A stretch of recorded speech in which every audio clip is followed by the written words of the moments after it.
ભારતીય રેલવે હવે ટેકનોલોજીના નવા ટ્રેક પર દોડવા તૈયાર છે। ડીઝલના ધુમાડાથી નહીં પરંતુ હાઇડ્રોજનની હરિત ઉર્જાથી દેશની પહેલી ટ્રેન દોડશે। હરિયાણા જીંદથી સોનીપત વચ્ચે ભારતની પ્રથમ હાઇડ્રોજન ટ્રેનનું હાઈ સ્પીડ ટ્રાયલ સફળ રહ્યું છે। 120 કિલોમીટર પ્રતિ કલાકની ઝડપે દોડેલી આ ટ્રેન સાથે ભારત વિશ્વનો 5મો દેશ બનવા જઈ રહ્યો છે જે હાઇડ્રોજન ટ્રેનનું સંચાલન કરશે। न धुमाड़ो न प्रदूषण અને ભવિષ્ય તરફ દોડતી હરિત ગતિ।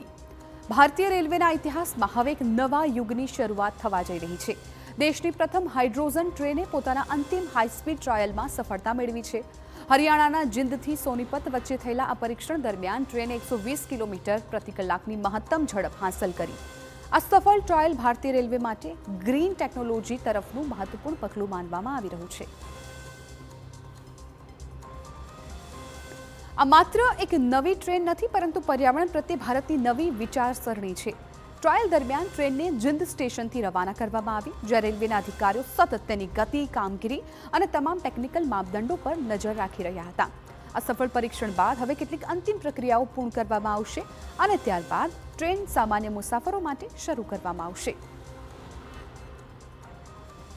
તો ભારતની આ પ્રથમ હાઇડ્રોજન ટ્રેનની ખાસિયતોની વાત કરી લઈએ। ડીઝલથી નહીં હાઇડ્રોજન ફ્યુલ સેલ ટેકનોલોજીથી આ ટ્રેન સજ્જ છે। તેની મહત્તમ ઝડપ 120 કિલોમીટર પ્રતિ કલાક છે। ધુમાડો કે ઝેરી વાયુનું ઉત્સર્જન નહીં થાય, માત્ર પાણીની વરાળનું ઉત્સર્જન કરશે આ ટ્રેન। જીંદથી સોનીપત વચ્ચે સંચાલન થશે। ભારત બનશે હાઇડ્રોજન ટ્રેન ચલાવનાર વિશ્વનો 5મો દેશ। હાઇડ્રોજન ફ્યુઅલ સેલ ટેકનોલોજીમાં હાઇડ્રોજન અને ઓક્સિજનની પ્રક્રિયાથી વીજળી ઉત્પન્ન થાય છે અને આ પ્રક્રિયામાં કાર્બન ઉત્સર્જન થતું નથી અને માત્ર પાણીની વરાળ બહાર આવે છે।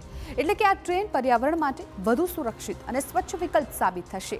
આવનારા સમયમાં આવી ટ્રેનો દેશના અન્ય રૂટ પર પણ દોડે તેવી શક્યતા વ્યક્ત કરવામાં આવી છે। જોકે આ ટ્રેન દોડશે એ પહેલા કેટલીક પ્રક્રિયા હજુ બાકી છે તેના પર પણ નજર કરી લઈએ।